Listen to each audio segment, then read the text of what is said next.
I arrived for Christmas, but Mom said, "I'm sorry, I think you have the wrong house." Shocked, I left. Minutes later, my brother called, "Don't be mad, but we couldn't let you in." I replied, "Understood." He forgot to hang up. He still thinks that by helping with the rent, he's automatically included. I canceled the rent, blocked the cards, and by morning, 63 missed calls. I was shivering on the doorstep, my breath fogging in the freezing air, fingers numb even inside the gloves. I knocked once, then rang the doorbell. Christmas lights twinkled behind the windows. Laughter spilled out like warm honey, muffled but unmistakable. Isabel's shadow flickered past the glass, and a second later the door opened. "I'm sorry, I think you have the wrong house," she said, voice soft, face serene. I blinked. "Mom, what are you saying?" Her expression didn't change. "I'm sorry, I don't recognize you." "Are you serious?" "It's me." The door closed with a click. No slam, just a firm, final closure. I stood there, the cold seeping through my coat, the sting reaching somewhere deeper. For a moment, I thought it was a joke, a cruel, twisted joke. But then I heard it, the muffled laughter, the clinking of glasses, the warmth of family joy seeping through the walls. I stumbled back, turned to leave, but my phone buzzed in my pocket. Victor's name flashed on the screen. I answered, voice tight. "Don't be mad," he began, his tone somewhere between pity and irritation, "but we couldn't let you in." "What?" I whispered, eyes fixed on the lit windows, the vision blurring. "You know how things are, okay? It's complicated. Just please don't make a scene." "A scene?" My voice cracked, and then I heard a muffled voice in the background. "He still thinks that by helping with the rent, he's automatically included." Silence. A cold, crushing silence. I hung up without another word. My breath was ragged, furious, clouding the freezing air. I stood by the car, staring at the house. The house I'd helped save the year before when Fernando was behind on the mortgage. The house where I'd covered bills, groceries, even Christmas presents when Isabel's budget was tight. And they locked me out. Not just locked me out, they acted like I didn't exist. With a steady hand, I unlocked my phone, opened the banking app. My thumb hovered for a second before I began. First, I canceled the automatic rent transfer. Then I deleted the joint account I sent money to for emergencies. After that, I blocked the secondary card I'd given Victor for gas. Each click was like a door slamming shut. I didn't feel a flicker of guilt, only a cold, clear sense of finality. As I drove away, the phone vibrated like a frantic heart, the screen lit by call after call. Isabel, Fernando, Victor, even my aunt. They probably thought I was overreacting. I didn't answer. I didn't even look. By morning, I had 63 missed calls, and I felt nothing. I wasn't always the outsider. For most of my life, I was the fixer, the one who stepped in when there was a crisis. When Fernando's job was restructured 3 years ago, it was my paycheck that kept them from losing the house. When Isabel needed emergency dental surgery, it was my card they swiped. My brother, Victor, fresh out of college, was always finding himself. But I never complained. Because that's what family does, right? They help. And I was good at helping. I landed a steady job right out of graduation, climbed the ladder fast. While they called it luck, I called it skipped outings, instant noodles, and years in a tiny apartment. But none of that mattered, because whenever they needed something, they called me. "Javier, honey, we're a little behind on the electric bill. Can you help?" "Javi, Victor's having a tough time. Could you spot him some gas money?" "Sweetheart, your father is so stressed. Could you help us with the mortgage?" Just a little. A little. Months turned into years. I became the silent, invisible safety net. Until they didn't need me. I still remember the first time something fell off. It was Christmas Eve dinner last year. I paid for the whole thing. The roast, the pies, even the overly expensive bottle of wine Fernando insisted on buying. But when it came time for the family photo, I was ushered aside, asked to take it. Come on, Javi, Isabel had said, waving me off. We just want family. I laughed it off. Just a little jab, a misunderstanding. Nothing more. But the little things started to pile up. Victor got a brand new SUV for his birthday, a gift from our parents. When I asked why I never received anything comparable, Isabel laughed. Oh, Javier, you never need anything. You're so independent. Independent. The polite way of saying alone. I tried to convince myself it didn't matter. I was the older brother, the reliable one. But then came the whispers, the little jokes that stung like knives. He thinks because he pays a few bills he's part of the family. He's always throwing money around, but what else does he have? But the worst was Isabel, always with a smile and a quiet, calculated cruelty. You know Victor has a bright future. I wish you could be a little more understanding of him. Understanding? I'd paid off his student loans, covered his rent when he quit his job to find himself, even co-signed his credit card because he needed to build history. And when I tried to pull back, when I mentioned how tight my own finances were, Isabel's voice would drop, soft and disappointed. Family is sacrifice, Javier. We've always been there for you. There for me? I thought about my 27th birthday, the one everyone forgot. I thought about the hospital bill I paid when Fernando slipped on the icy porch, how they didn't even tell me he was okay until 2 weeks later. I thought about the time I canceled a trip with my friends because Victor called me, crying, again, saying he needed help with the rent. But that Christmas night, standing in the cold, staring at the door they'd closed in my face, something shifted. I wasn't their son anymore. I was their sponsor. I remembered how, last summer, I paid for the roof repair because the house was falling apart. I remembered slipping a €600 check into Isabel's purse, just to help. And I remembered Victor's face at his birthday party, the one I paid for beaming while his mother hugged him and said, "We're so proud of you." Proud of what? His ability to leech off me? But it still didn't fully click until I heard his voice that night. He still thinks that by helping with the rent he's automatically included. I was sitting in my tiny apartment, the flickering lights of my barely decorated Christmas tree mocking me. The phone wouldn't stop buzzing with their messages. "Javier, please answer, it's Christmas," Isabel typed. "Dude, stop being dramatic, let's talk," Victor wrote. "You know your mother is upset, call her," Fernando said. But the words didn't change. There was no apology, no acknowledgement. Just orders like always. I lay back, staring at the ceiling. How many years?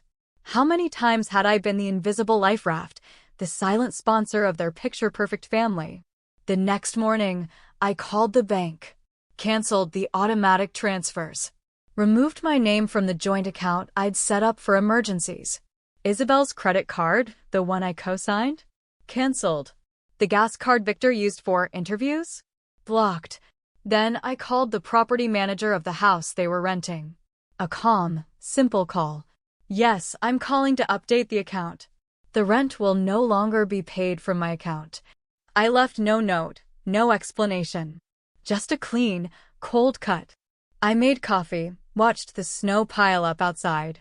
The phone continued to vibrate, the missed calls piling up, but I didn't answer. I didn't even look. And for the first time in years, I felt something warm beneath the cold. It wasn't guilt. It wasn't regret. It was freedom. It took less than 24 hours for everything to explode. The first call I answered was from Isabel. Her voice had already reached a shrill pitch of panic. "Javier, what have you done?" "The rent isn't paid. The card doesn't work." "Was this you?" "It was," I interrupted, my voice calm, almost bored. "You can't do this," she screamed. "Your brother needs that card for gas. We need to cover the rent. Your father is, I don't care." Silence.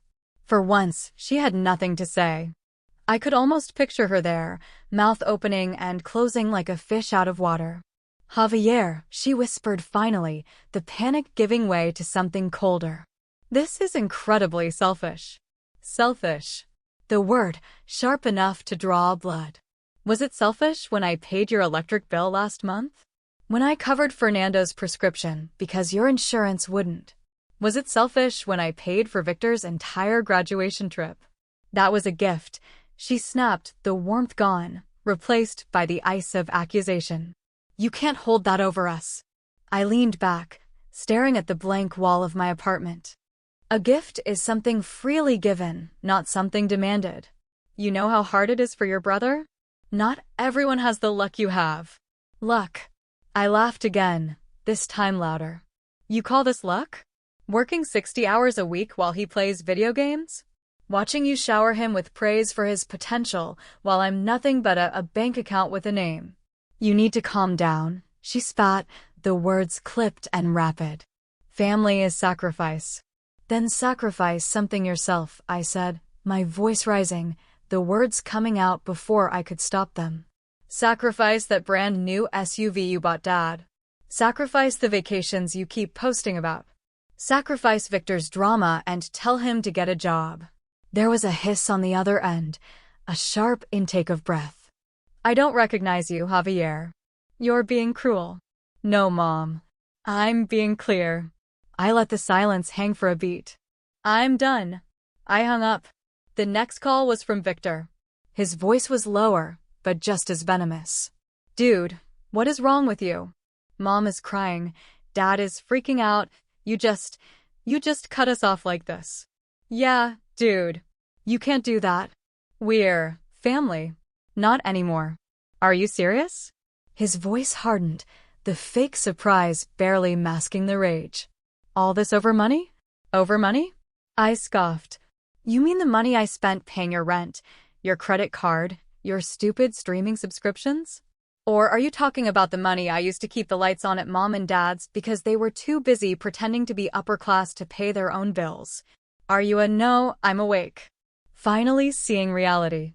You think I'm that guy, the one you call when everything falls apart? But not anymore. Not anymore.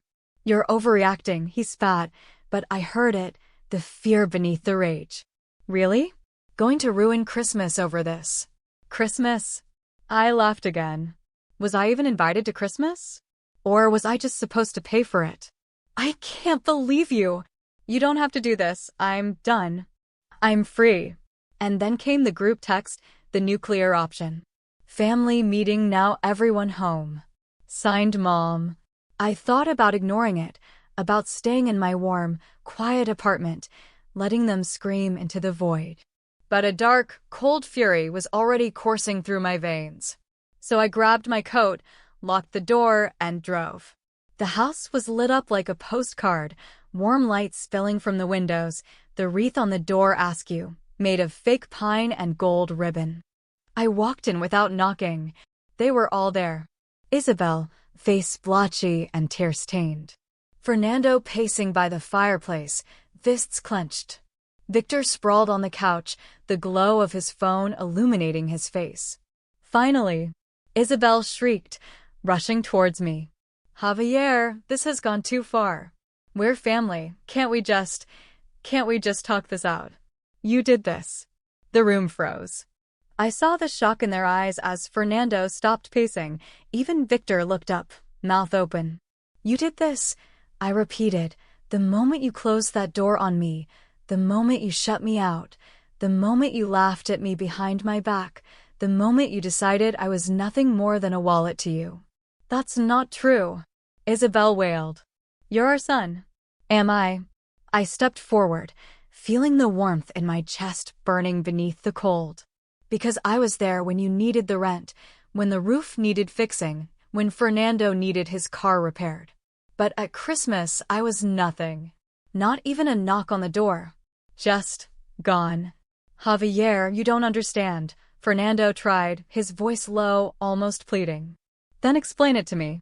He looked at Isabel, then at Victor. No one said a word. Exactly. I turned to leave. Wait. Isabel's voice was sharp, desperate. You can't just leave. We're family. Family means sacrifice, I interrupted. Then start sacrificing yourself. Because I'm done. Victor jumped up, face red. Oh, so you're going to take your money and run back to cry in your fancy apartment while we suffer? Suffer. I laughed in his face. You're 25 years old and still living off your parents. You're not suffering, you're freeloading. Enough. Fernando roared. Javier, we can fix this. Just come back, help us like you always have. No. Isabel's face crumpled, her voice cracking. Javier, please. We're your family. We love you. I looked at her, at Fernando's stunned silence, at Victor's twisted sneer, and I felt nothing. Nothing but a cold, absolute clarity. Love, I whispered. You love my money. But me? You only loved me when it was convenient. And then I turned and walked out. I left them standing there in the glow of their perfect, warm house. The cold hit my face, but it felt like freedom. My phone buzzed, and I let it ring. I let it ring until the screen went dark and the road stretched ahead of me, clear and silent. My phone was a storm. Calls, texts, voicemails, a relentless barrage. I didn't answer. I didn't even look. Isabel's messages went from pleading to emotional manipulation in a heartbeat. Javier, please, we're your family. How could you do this to us? Your father is sick with worry. Is that what you wanted? Victor was less melodramatic, but no less furious. Seriously? You abandoned us like this? You ruined everything. Do you even understand what you've done? But the real chaos began 3 days later when they showed up at my door. Isabel's face was puffy, eyes red and raw. Fernando loomed behind her, stiff and grim, hands shoved deep in his coat pockets. We need to talk, Isabel demanded, stepping forward. But I blocked her with my body. No, we don't. What do you mean no? Fernando's voice was low, but the threat thrummed beneath it. You've destroyed our lives. Cancelled cards, stopped the rent. Have you gone insane? I leaned against the doorframe, arms crossed. Insane for saying no? Finally? This isn't just about you, Javier. Isabel's voice broke, tears welling instantly. We're your family. Your father's health is at stake. This is your fault. It's always been on me, I replied, my voice firm. It's always been my burden. Listen to yourself, Fernando snapped, stepping closer. You're throwing a tantrum over a misunderstanding. This is your home. Your family. You closed the door in my face on Christmas, I shot back. I paid your rent, your bills. I kept this family afloat, and you treated me like a stranger. Javier's being dramatic, Isabel muttered, though her voice trembled. Really? I leaned forward, the cold fury burning beneath my calm. And what did I get in return? Insults behind my back, a brother who sees me as a wallet, parents who smile when they need something and turn their backs the moment I'm no longer useful. That's not true, Isabel stammered, but I saw the flicker of guilt in her face. Oh, it is. I pulled out my phone, scrolled through the messages until I found it, the one I'd overheard from behind the door that night. I pressed play and Victor's voice blasted into the air. He still thinks that by helping with the rent he's automatically included. Silence. Isabel's face drained of color. Fernando's jaw tightened, his eyes swiveled to Victor. I didn't mean it like that, Victor blurted, stepping forward. Come on, Javi, you know I was just being honest. You were saying what you all think, I interrupted. That's not fair, Isabel whispered, tears now streaming down her face. We love you. You love what I can do for you. Fernando's composure broke, his voice a low growl. Enough. You're acting like a spoiled brat. You think you're better than us just because you have some money. I don't think I'm better. I think I deserve respect. But I'll settle for peace. Peace. Fernando laughed, but it was a desperate, hollow sound. Cutting off your family isn't peace. It's cruelty. Cruelty. My voice rose, and for the first time, I didn't hold back. Cruelty is using someone, over and over, making them feel like they owe you just for existing. Cruelty is laughing at me, calling me stupid for caring. Javier, Isabel's voice was barely a broken whisper. We didn't know you felt this way. Because you never asked, I said, stepping back, beginning to close the door. And now you get to feel what I felt. Being alone. Wait. Isabel lunged forward, but I slammed the door in her face. I stood there, breathing hard, their muffled cries barely filtering through the wood. For a second, a twisted pang of guilt twisted in my chest. But then I remembered. The laughter through the door. The venom-laced whispers. That constant feeling of being useful but never loved. I put my phone on silent. I walked to the kitchen, made some coffee, and sat by the window. The snow was falling again, slow and silent. The kind of silence I hadn't felt in years. They kept knocking for another 10 minutes. I didn't move. I didn't even look. An hour later, the buzzing started again. More calls, more messages. I didn't answer. I didn't even check them. By morning, I had over 80 missed calls, but all I felt was a strange, warm calm. For the first time, I wasn't drowning. I was free. I woke up to silence. Not that anxious, weighted silence of waiting for the worst, but a clean, clear one. No missed calls. No desperate messages. Just the soft light filtering through the blinds. Peace. Weeks passed, and I began to embrace the emptiness. It was disconcerting at first, the absence of chaos. But day by day, it felt like breathing clean air after years underwater. I worked without interruption. I cooked for myself. I went for walks without checking my phone. But the world didn't stand still. Did you hear about your parents losing the house? Teresa, my neighbor, whispered one morning by the mailboxes, her voice filled with a mix of curiosity and pity. Your mother's blaming your father, and your brother's working at the supermarket now. I nodded. Yeah, I heard. What happened? She pressed, eyes wide. I just left, I replied with a smile, turning away. Back in my apartment, I found a family photo album tucked away in the back of a closet. I hadn't touched it in years. I flipped through the pages. Smiling faces, summer picnics, birthday cakes. There I was, a child, grinning, unaware of all that was to come. The phone buzzed on the counter. A new message. Isabel, we've lost everything. Your father says it's my fault. Victor won't even speak to me. Please, Javier. We were wrong. I'm sorry. Come home. I stared at it, my thumb hovering over the screen, and then I tapped delete. I didn't feel anger.